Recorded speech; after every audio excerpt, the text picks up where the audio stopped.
boys and girls. Today we're going to learn about informational text, and we're also going to do a writing about informational text, and we're going to use a Kwl chart. We're going to first write what we already know, then we're going to talk about what we want to know, and then what we've learned about whale sharks in the end.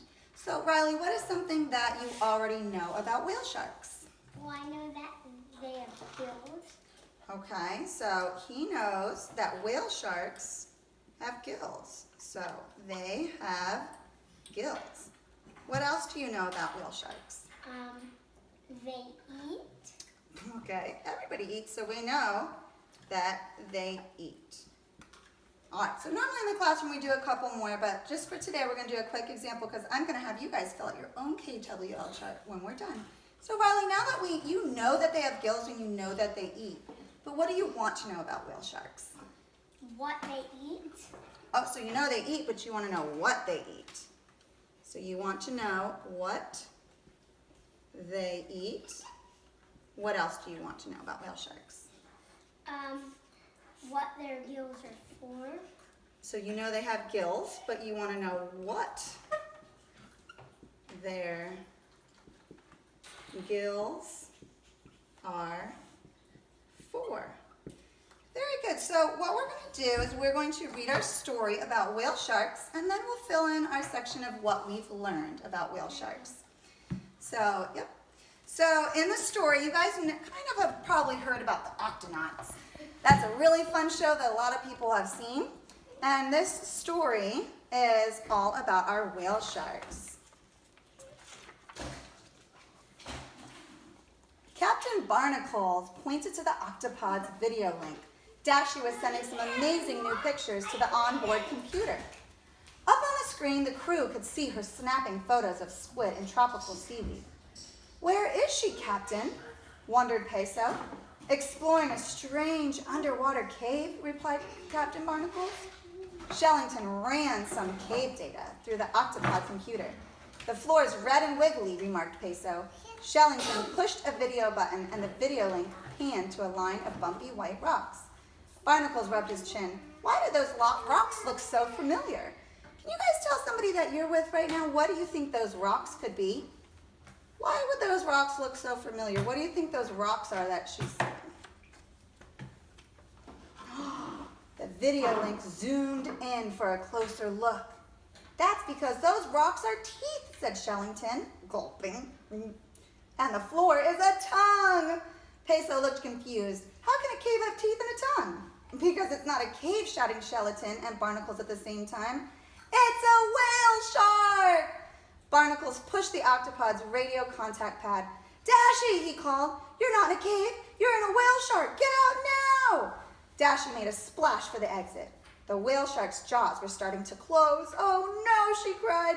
"I dropped my camera." The screen blinked, then went black. Peso commanded Barnacles, "Sound the octo alert!" "Whoop, whoop, whoop. Octonauts to the launch bay!" "Whoop, whoop, whoop." "The whale shark is the biggest fish in the sea," explained Shellington. "It's so big that Dashi thought its mouth was a cave." Quasi looked mad. "How dare that beast swallow our mate?" "I'm certain he didn't do it on purpose," replied Professor Inkling. "It's a filter feeder. He just opens his mouth and swallows whatever's there." Here's a fact. Filter feeder doesn't use its teeth for biting. So Tweak handed the captain a special gadget she'd been developing for just this sort of situation. "This is a whale shark detector," she said. "It flashes if one comes near." Barnacles, Quasi, and Peso leaped into the gup A. It was time to open the octo hatch. So now we've learned one thing about our whale shark, that it is a filter feeder. And filter feeders, they don't use their teeth for biting. Within seconds, the gup A was floating above a sandy seabed. "That's strange," remarked Captain. According to the map, the whale shark was right here. "But I don't see him anywhere." Barnacles and Quasi swam out to take a look around. All of a sudden, the giant fish glided through the gloom, swallowing the pair in a single gulp. Quasi staggered to his feet. He'd never been inside of a whale shark before. "Let's look for Dashi by going along the tongue," decided Barnacles. The pair slowly made their way past the whale's gills. then squeeze through a spongy pink wall. There's a fact about gills. Whale sharks use gills to let water out while keeping food in.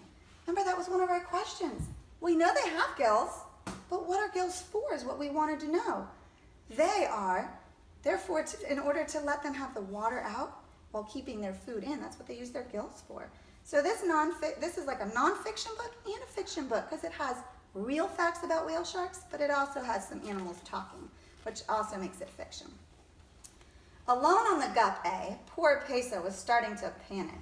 He'd lost his radio contact with his friends, and now the whale shark was groaning at him. Ooh! You must be ill, gasped the medic, reaching for his bag.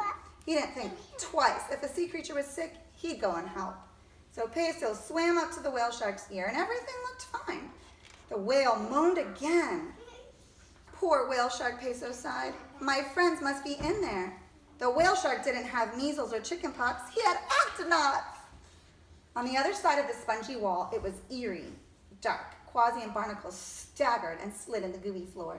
We seem to have landed somewhere, whispered Barnacles. Kick, kick, kick.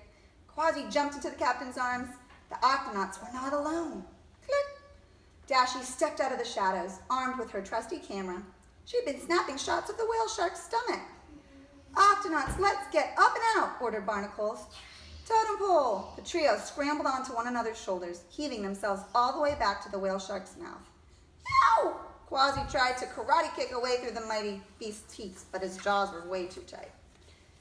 Outside, Peso flickered through his medical book. He had to get his friends out of the whale shark. Aha! If you tickle a whale shark's gills, he opens his mouth. Remember that gills word that we learned about? While the medic tickled from the outside, his crewmates got ready to push from the inside. Q-Q-Q-Q. On your marks, get set, go! And all of a sudden, the octonauts tumbled out in a big, belchy burp. Peso grinned. He had freed his friends and cured the whale shark's tummy ache. When their mission was over, the octonauts sat to enjoy Dashi's whale shark pictures. I can't decide which one to send to the National Geographic, she said, smiling happily. Shellington nodded. They're all amazing. Inkling clapped his tentacles. Send each and every one. The next photo showed Quasi jumping into Captain's arms. Actually, not all of them. You might want to skip a few. The octopod shook with chuckles. It was a big laugh at the end of a very big adventure. Like I said, this book is so neat because it's a fiction book. It's fake and it has animals talking, but it's nonfiction. It gives you real facts about the whale shark, about the animal. So the last page says it's a captain's log. Calling all octonauts, we didn't plan on exploring the inside of a whale shark, but I'm very glad we did. We discovered all sorts of facts about the way this big fish eats and swims and breathes. So here are our facts. The whale shark is enormous, as big as a school bus. It swims with his mouth wide open, eating whatever floats inside. Remember that word, filter feeder? The shark's gills and spongy wall kept food in and let water out. The whale shark is the largest fish in the sea. It's not a whale, just a very large shark. It lives in the sunlight zone and it eats tiny floating plants and animals, and squid too. Remember, that was one of the things that we wanted to know more about. So let's write down what we've learned. We know that we know that they eat. We wanted to know what they eat. So we're gonna write here that it eats tiny floating plants and animals. Remember, it also said squid too. And squid. And then we were wondering what those gills were used for. Remember when we were talking about their gills in the book? We learned that they use the gills to let water out while keeping the food in. So they let water out and keep food in. So now I want you guys to work on your own KWL chart. I want you guys to fill in what you know, what you want to know, and what you learned from reading our book. I hope you guys enjoyed. Bye.